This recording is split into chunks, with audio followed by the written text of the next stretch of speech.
Yo, what's going on, guys? It's your boy Jason, back at it again with another Geography Now video. Now this time, guys, we're going to be reacting to Geography Now India. Now, before this video started, this was requested by Avatar or Cyber Avatar. If the pronunciation's wrong, you know, that's on me. Alright, I suck at pronouncing stuff. But yeah, guys, we'll be watching India this week. I'm a bit late, but you know what? Who cares? I'm uploading one this week, so that's all that matters. So let's just get started with this video in 3, 2, 1, go. So, we have finally encroached upon the giant India. Some of you have been waiting a long time for this episode. I'm just going to say straight up, you all know India is incredibly complex and diverse. Even Indians have trouble understanding their I didn't do a summary of what I knew about India. The surface in this episode, but I'll try my best. A lot of you Indian geography peeps have helped me along the way, so thank you. And without further ado, let's begin. Yeah. Look at the old intro. I missed the old intro. Hey everybody, I'm your host Barbie. This place doesn't even need much of an introduction. Everybody has heard of India. It's big, it's loud, it's colorful, and most importantly, it has a plethora of confusing territorial anomalies that I just can't wait to cover. Here we go. Wait until you get into the religion, bro. I've heard it's way too confusing. India is a place where everyone is in a hurry. It's too complex.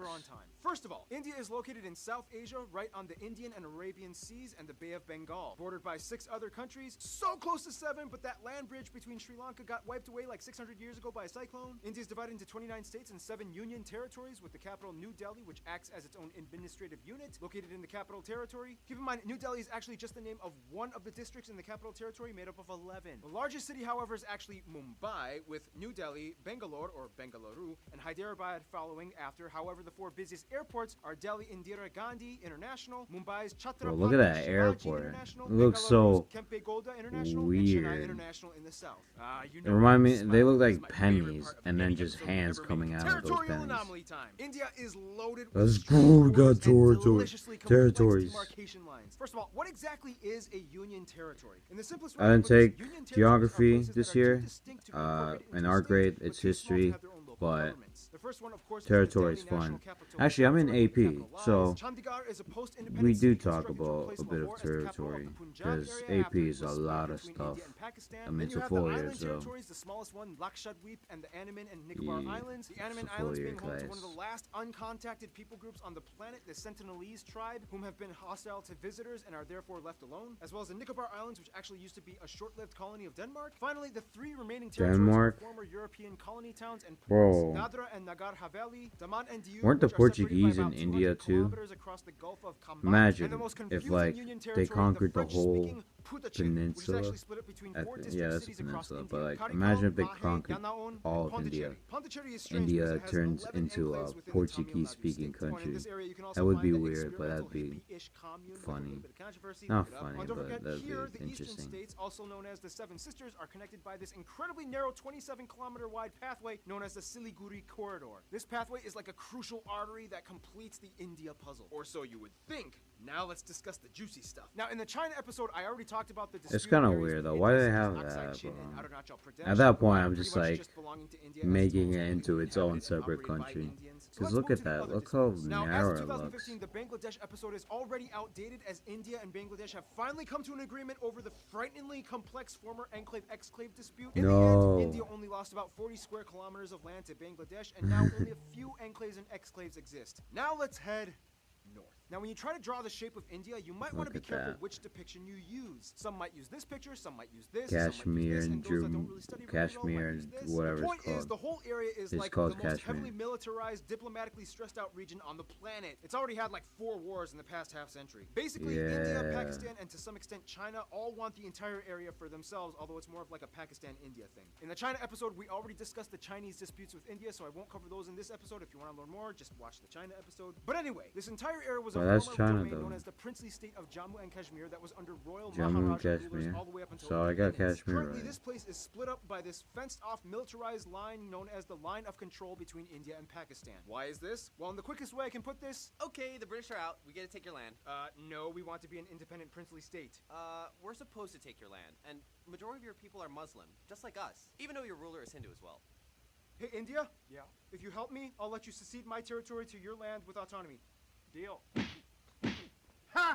Your problem now. I love how So, Mike played India. He totally represents it. they just Oh, and keep in mind, died. Pakistan's capital, Islamabad, is less than 80 kilometers away from all that drama. The line of control meanders through the mountains until it stops at a Like, point they had no called choice, NJ apparently. They 9842. just... This is where things get really crazy. They because get from there either you get the invaded Sichuan Glacier, the by second largest Pakistan, non-polar or they glacier just in the become world, and India. this is pretty much the dead man Alright. zone. After point NJ 9842, you hit the actual ground position line, a series of military outposts that extend all the way to the Chinese border. That means everything in this area is ground zero for the Indo-Pak tension. And you know, the crazy thing is there's actually literally small towns of normal regular civilians living in these areas high up in the mountains, many of which just go about daily life, going to work and raising their families. Otherwise, they have a river dispute with Nepal and various river islands disputed with Bangladesh. Outside of all the dispute stuff though, India not only has the world's second largest road network and 3 of the world's top 10 megacities and their own space program, but they also have a copious abundance of landmarks and notable sites, way too That's many to list, weird. but some of the ones that you guys, the Indian geography Not people, to will be mention include rude, but places like, the they have abandoned this whole Danushkoti space Ghost stuff, City, Golconda but yet, Fort, the 4 pillars of Cole would Charminar, be the hitting Ajanta hard Buddhist on art them, caves, though. the Ellora monolithic ruins, Mandu Fortress, the Golden Temple, which feeds over 100,000 people a day, the Gol Gumbaz Mausoleum, the Kalavantin Durg Post, the ruins of Hampi, the hill forts of Rajasthan, Shatrunjaya Hill, which is basically like a mecca for Jains, the Temple of the Bodhi Tree, Jal Mahal, Bangart Fort, the most haunted place in India, Mahabat Maqbara, and keep in mind, just like in China, you can find a Great Wall of India in Rajsaman. There's also the Paritala Anjaneya that's a Temple, Walmart the largest version of statue that, in bro. India depicting Hanuman, and at over 150 acres, the Sri Rangan Attaswamy Temple, the largest Hindu temple in the world. Oh yeah, and there's also that building with the stuff and the thing, whatever. Anyway, we can go on for centuries talking about India's Wow, rich constructed guys, domicile. I've never heard of What lies that. on top of is even more fascinating. If only we learned about that. Now, don't make this mistake. I'm going to India. All I need are my sandals and sunscreen. Now, as the 7th largest country in land area, Well, it depends on India where has a you're wide range going. of landscapes, If you're going climates, and north, then elevations that all obviously, can 'cause, like, the transfer from one region to the Himalayas. other. First of all, let's talk about the north. India sits on the Indian tectonic plate that essentially smashed into the Eurasian plate, which in return created the largest mountain range in the world, the Himalayas. The force is so strong that Yeah. it's estimated that the Himalayas grow about 2.4 inches or 6.1 centimeters every year. There's also where you can find Kanchenjunga, the tallest mountain in India, or the 3rd in the world, right on the border of Nepal. Keep your eye on these mountains. These are pretty much the source of most of India's major rivers that give life to the whole country. That's why India takes these mountains so seriously. You can also find the largest natural lake, Wular, up in the Jammu Kashmir area. Below the Himalayas, you reach the North Indian River Plain, sometimes referred to as the Indus Ganga. This is the most fertile part of India where the most important rivers like the Ganges and Weird its name. tributaries flow. Heading a little south, you reach the Satpura and Vindhya ranges that pretty much divide North India from South India. On each side, you get the West and East Ghat Mountains, which in return creates this massive triangle thing called the Deccan Plateau. This place is moderately forest, especially in the east, in the Chotra Nagpur Plateau, where you get a section of the swampy Sundarbans that they share with Bangladesh. Check out the Bangladesh episode. Head a little west and you get the dry Thar Desert along the border with Pakistan, as well as the Rann of Kutch, known as the Salt Desert. And finally, the only active volcanic area would be the Andaman and Nicobar Islands, with Barren Island having actual conical eruptions and Bharatan having tame mud volcanoes. Now here's the thing, although India has a relatively high population density, they do relatively well with maintaining their ecological footing. In fact, in 2016, they beat a world record by planting COVID. 50 million trees in one day. They've also agreed to reforest about 12% of the Yo, country Mr. by 2030. Beast The too, most heavily bro. forested area Got being some the seven competition sister states in on East India. doing Now, them one of the factors trees. that contributes to this would be the fact that India has the lowest meat consumption in the world with the highest population percentage of vegetarians at around 40%, most of whom are lacto-vegetarians that consume milk products. By the way, in India, when buying groceries, this label means vegetarian and this one means not vegetarian. Nonetheless, the remainder of the population does typically eat some kind of animal protein, mostly in the forms of seafood or chicken, but almost never beef or pork unless if you are part of the Muslim or Christian minorities scattered throughout the west and east areas. Now, let's talk about the role of cattle, shall we? India has more cattle and livestock than anywhere else in the world at around 330 million. And it's interesting because since they have prevalent Hindu traditions, the killing They're of just cows is chilling with illegal the in many of the humans. states except for a Alright. few, and each state has varying degrees of punishment for committing intentional cow slaughter. Keyword intentional. Cows accidentally get hit by cars all the time. Once a cow is too old to produce milk, it typically is released into the open to die naturally in the wild, ideally. Nonetheless, male cattle get it much worse as they are deemed as kind of useless. Some places use them as draft animals for labor, some religious sects use them as sacrifices, but otherwise they are typically sold to the underground market for beef or hides. To this day, there are about 6 times Wet as many female market. cows as male cattle in India. So that Yeah, means something's happening to the COVID. animals. Nonetheless, India does have the 3rd highest carbon emission rate after China and the US, 4th if you That consider might have EU. changed However, because of emission per COVID. Okay, capita, that's not. they rank pretty low at only about 2 kilotons per person. Contrast that with Qatar at about 40. There are 94 national parks, 501 animal sanctuaries across the country where you can find some of the national animals like the peacock, the Ganges River dolphin, the king cobra, the Indian elephant, and the highest population of Bengal tigers in the world, which are all highly protected. India also has the most irrigated land in the world, which allows them to become the #1 producer of multiple products like millet, bananas, lemons, limes, mangoes, ginger, chickpeas, milk, butter, fennel, jute, and about 75% of the world's Alright, spices alone come that's from a lot, India. but Speaking of which, Indian food! Typically you can got find the their staples game. roti, chapati, and naan in the north, idli and dosa in the south, and everybody eats rice. The more commonly commercialized Indian foods that we in the West grew up knowing, like samosas, tikka masala, tandooris, and my favorite Indian dish, palak paneer, these usually come from the northern regions of India. Seriously, India, you took spinach and made it fat. I love you guys. Otherwise, the West is mostly known for their chutneys and pickled foods, as well as beef, since there's a high number of Muslims. You know what? I'll try it, The but South uses a lot more coconut and has some of the best curries like spinach, pordials, not a good sambras, start. rasams, and tutus. And the East is known for having the best desserts like peda, mishti doi, rasgulla, or shondesh. Speaking of which, India is so diverse and complex that sometimes even Indian people need translators when going to different states. It's about to get 10 times more confusing in about 3, 2, 1. Shashti Tharoor once said, in India, we celebrate the commonality of major differences. We are a land of belonging rather than blood. First of all, India has a population of about 1.3 billion people and is the 2nd most populous country in the world after China, with about 18% of the world's population. About 72% of the country is Indo-Aryan and a quarter are Dravidian, and the majority of the remainder are Mongoloid, Asian, and other people groups. They also use the Indian rupee as their currency, they use the type C, D, and M plug outlets, and they drive on the left side of the road. By the way, technically it's illegal for these banknotes to leave the country, but you guys have sent me a lot of them for fan mail for Fan Friday videos, so I don't want to go to jail again. Now keep in mind, those statistics that I just mentioned are incredibly generalized. Again? Of the Indo-Aryan and Dravidian communities, What'd there you are do? about 2,000 What different did he do? ethno-linguistic people groups in India, with about 645 district indigenous tribes, But 52 he major said ones, so something. obviously we can't cover them all, A but what video we do about know not is that the asking North you is something. very different from the South. For one, the North mostly speaks in languages that are all related to the Indo-Aryan branch, with languages like Hindi, Bengali, Punjabi, and Gujarati, whereas the South speaks a completely unintelligible Dravidian branch, with languages like Tamil, Telugu, Malayalam, and Kannada. Otherwise, there's also pockets of Sino-Tibetan and Austroasiatic languages spoken in the far north and east. Wait, so how do they all, like, communicate with each other? Great question. Although India does not have an official language, there are 22 recognized national languages, and of these, 2 are the most prevalent, taught in schools, and used by government officials: Hindi and English. And very often these two are like mixed British mid-sentence. It's weird. Don't be Empire. surprised if you hear someone speaking Hindi and then suddenly finishing off in English. It's like, and I was like, "Badis," and I was like trying to, like, why are you even trying to do that? I know, right? And the washing machine, I told them, a Bob Saget with a chainsaw. Now, of course, let's discuss the Bob one thing that Saget. goes hand in hand You with know India. when you're About watching 80% of India old claims to be geography Hindu, or at least now part of the Hindu videos practicing community. Now, when we don't you're have using time to Bob explain everything Saget about the tenets references. and multi-layered philosophies and practices. because of I don't think he Hinduism. If you wanna know, still just does talk to a Hindu those. person. But basically, one thing you do need to know is that Hindu-driven ideologies pretty much dominate most of life in India, everything from family to business. You will see colorful, mesmerizing shrines, temples, statues, and rituals being performed everywhere, even in public. On the Bharat Mata, the mother of India, statues are everywhere. She's like the symbol of India. The largest Hindu pilgrimage, the Kumbh Mela, happens every 3 years, rotating between 4 cities, in which the adherents bathe in the Ganges River and my enjoy a massive goodness. festival with tens of millions of Yeah, people. I've heard seriously, about. you Yeah, we practically talked see it about this happening last year in face. Now, a geography controversial class. topic in relation to Hinduism would be But the caste I'm system, pretty which is sure basically a belief that they people don't are born happen into a this year socioeconomic life that because they are destined to serve COVID-19. into. Today, however, the system is more fluid and loose from what it used to be from a long time ago, and thanks to economic reforms, anybody with enough drive can kind of move up the social ladder regardless of birth. Nonetheless, India is home to every major religion in the world, even a few Jews, including the B'nai Menashe, an indigenous group that claimed to be one of the lost tribes of Israel. In fact, Judaism and Christianity actually had a head start in India way before it even kicked off in Europe. As tradition holds, Cochin, or Malabar Jews, migrated around 1000 BC to trade during the times of King Solomon, and in 53 AD, That's Thomas, weird. the apostle of Jesus, arrived in what is now the state of Kerala to establish the first church in India. Today, most Christians are found in the southwest and far alright, east Seven alright. Sisters regions. India also holds the highest population of Sikhs, Jains, and Zoroastrians,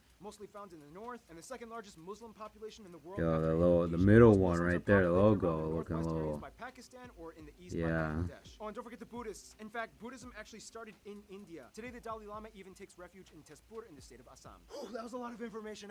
Okay, so by now you can probably get a grasp of how incredibly mixed and diverse diversified India's population is, but what exactly holds the country together? Well, for one, you kind of have to understand Indian history, which will take way too long to explain, but in the quickest way I can put it, Indus Valley, Maurya and Gupta empires, southern empires, Golden Age, Middle Kingdoms, a ton of new religions come flocking in, the north fell to the Delhi Sultanate, the south became the Vijayanagara Empire, the Mughal Empire starts, British East India Company, direct British rule, nationalist movements, independence, republic, economic liberalization in 1991, and here we are today.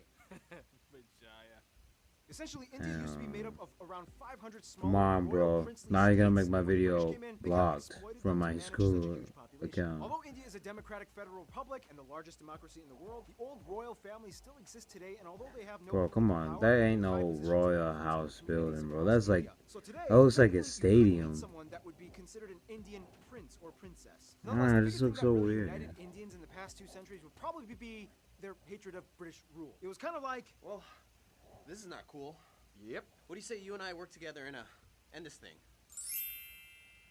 Essentially, one good thing you could say that came out of imperialism was that it kind of stopped all the internal squabbling and unified the groups towards one common goal, to get rid of imperialism. Today, Indians are just proud to be Indian. I mean, a Tamil soccer player can get cheered on by a Rajasthani, a Punjabi pop star can sell out tickets in Orissa. Speaking of which, all Indians love movies and music. India has the second largest film industry in terms of volume, pumping out nearly 2,000 films per year. Surprisingly, Nigeria pumps out more. However, the box office revenues gross out at only about $2 billion annually compared to Hollywood at over 10 billion, but still, it's impressive. And keep in mind, it's not just Bollywood, but it's also Tollywood, Gollywood, Collywood, Pollywood, and so on. There's like 20 different woods in India. Oh, and like every movie in India I has at don't least know one scene where why. everybody breaks out in song, and there's almost always a happy ending. Unfortunately, Yeah, mainstream it's media has also put an T-series, bro. aesthetic strain on many of the people, as it's almost become an obsession to be light or fair-skinned. When was this causing video people so far as uploaded? to This buy was probably like skin-bleaching products. 2017. Some other 20. controversies include things like illiteracy being an issue in many parts of the country, especially in the rural areas. But I mean, come on, when your country has literally hundreds of different writing systems, go figure. I mean, give them a break. Also, many of you guys, the Indian geography have asked me to bring awareness to the fact that India does unfortunately have some of the highest rates of human trafficking and child slavery. The government is trying to crack down, and culture is slowly being reformed, but for now, it's a sad reality that still does exist. Hey, here at GN, we talk about the good and the bad. I'm just saying. Otherwise, sports do definitely tie everyone together as well, especially cricket, the national sport. Even though they also used to do really well in field hockey, India also has a lot of their own indigenous sports Field like hockey. in Assam, bull racing in Kerala, Bro. Insuknar, rod pushing in Mizoram, and Malakamba, the strange pole yoga gymnastics thing in the south. Otherwise, some notable people from India or of Indian Yeah, descent apparently might be people like the Indian Starfakatama, national or the team, Buddha, Mahavir, he used to Ashoka play the Great, against Bayern Prithviraj Munich. I'm Chauhan, like, Aurangzeb, Shivaji of the Maratha Empire, Alright. Mohammed or Mahatma Gandhi, Indira there Gandhi, he is, Subhash Mahatma Chandra Bose, Gandhi. Jawaharlal It took Nehru, about like Rabindranath 16 Tagore, minutes C.V. to say the Raman, famous Satyendranath name. Bose, I'm Bhagat impressed. Singh, Dr. APJ Abdul Kalam, Shah Rukh Khan, Amitabh Bachchan, Amir Khan, Salman Khan, Priyana Chopra, Ben Kingsley, Sundar Pichai, Satya Narayana Nadella, A.R. Rahman, Sachin Tendulkar, and Mahendra Singh Dhoni. There's also literally millions of other famous people I missed out on. If you want to mention them, please, there's a comment section below. Use it. In the meantime, we got to finish this info marathon, shall we? Now, no surprise, India is huge and therefore has a huge international outreach when it comes to diplomacy to almost everyone, except their immediate neighbors. First of all, countries with large population percentages of Hindus and Indians like Fiji, Guyana, Suriname, Trinidad, time to and become Tobago, friends. Mauritius, and Malaysia typically stay close to India's roster of Still go-to to this friends. day, I They don't enjoy know cordial why relations with trade. Now, the UK may have Guyana left on a sour has note, but they big. still have a lot of That's ties to their weird. former colonizer in terms of business and tourism. India is still part of the Commonwealth, not Commonwealth realm. There's a difference, and the UK has over 1.5 million citizens of Indian descent. As mentioned in the China episode, China is kind of like India's "I'm only here to do business with you and nothing else" friend, as drama still hasn't subsided in regards to the territory conflicts. Now, when it comes to the US, things started kind of sour back in the 70s during the Indo-Pak War of 1971, when the US sided with Pakistan, their arch nemesis. Today, relations have cooled off. Mostly, the US supports India's move towards democracy and is a key ally in the military conflicts in the Middle East. When it comes to their best Yeah, friends, because however, most last of the time when Indians they I talked to funded have said Pakistan, Russia and Bhutan. they Russia funded because the during terrorist Indo-Pak wars, groups, Russia and came in and yeah, supported that them, and went ever since then, each country has held a high not position good. of respect for the other, especially as global superpowers. Bhutan and India signed a treaty of friendship almost immediately after independence. The two countries have shared interests and a currency-pegged system as well. Bhutan even supported the annexation of their cousins in the Sikkim state into India, as it gave a nice buffer of land from China's stake to their claim. In conclusion, you will not find anywhere else on Earth like like India. Thousands and millions of people inhabiting a colorful, majestic, green, slightly gritty at times slab of earth, blessed and cursed in so many ways, yet wonderfully harmonized, mostly in a unity unlike anywhere else. In the end, that's India. Stay tuned. Indonesia is coming up next. Oh my god, guys, we just did Indonesia. Wow. So yeah, guys, that's gonna be it for this video. If you guys have any requests, drop a like and comment. Drop a comment. Tell me what I should react. So yeah, guys, don't forget as well, subscribe as well. So yes, guys, the next video would probably be a pixel gun video. I want to get back into it because it's been like a month. Yeah, it's been a month. So yeah, guys, that's gonna be it for this video. Hope you guys liked it and enjoyed it. Anyways, guys, enjoy your night. See you guys next time.